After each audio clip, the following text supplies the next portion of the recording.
Coming at you with raid number 2. Looks like we are on a 24-hour release cycle. So every 24 hours at midnight UTC, seems like a new raid will get released. You don't need tablets or anything like that to unlock it. I unfortunately one-shot this fight with the group that I put together from Petrovsky server, so I don't have any particular insights in terms of strategy other than the stuff that we kind of learned already from the low punny fight, because this fight's very similar with some easier mechanics. It seems like we got lucky in terms of ads based on discussions that I've had with my teammates. You'll see that we got 2 Espeons here, which make it easy for Metagross to set up, despite it being but despite them being special attackers, they're it seems their best move into Metagross is Power Gem, and it does next to nothing. So that's useful. That was useful. If you're trying to use the Metagross strategy, you do need to be mindful Zangoose and Zangoose's Final Gambit, and that will absolutely fuck your day up, as well as Electivire with Flamethrower. I don't know if Metagross will outspeed those, so it may be useful to have your support person bring something that can either set light screen to potentially defend against those flamethrowers, or have secondary people bring things that can deal with those ads. Basically, just you want to cycle through until you get favorable ads. Electivire and Espeon seem to be those if you're trying to set up for Metagross. Otherwise, the strategy continues to be the same.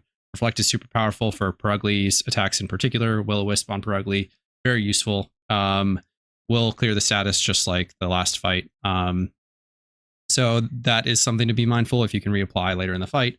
The Metagross strat, still Iron Defense, Meteor Mash, Hammer Arm. Torment is a mechanic for the fight, so you can't repeat moves, I think, for the beginning, or I just didn't even encounter it at the end. But same thing, Iron Defense up. Get some plus attacks with Meteor Mash. If you want to, you can throw Hone Claws on your Metagross to give it a little bit of a straight up attack boost and just begin hammer arming. But yeah, otherwise fighting types seem to do well, obviously, against normal type. We had a choice band, did Breloom, I think, doing big damage with close combat earlier in the fight. You can see if you rewind, I didn't call it out in the moment.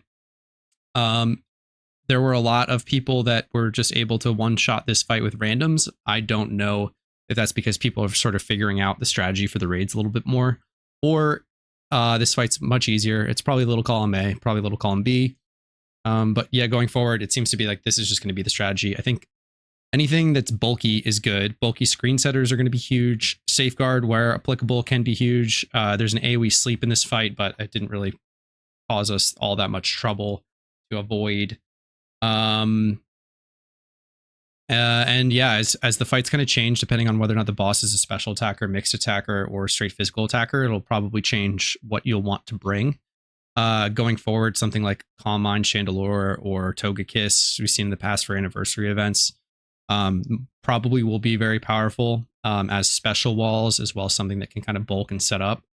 Psych Up Pokemon are going to be very useful because they can just straight up copy those stat changes. So you could use something that already has very high base stats and abuse, something like a Reunionclist that can just put a bunch of stats on itself, make itself super bulky, super fast.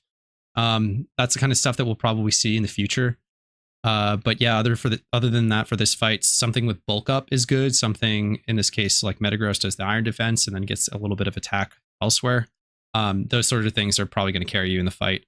Setting screens for your teammates is huge if you're soloing this. Setting screens, setting status, and just bringing things that just don't die immediately is big. So good luck out there. If you have any particular strategies or tips, please let me know. We can pin stuff in the comments if you find something that's much, much better than using Metagross, something typed similar or something typed better for this fight in particular. But otherwise, good luck, and I will see you in the next video.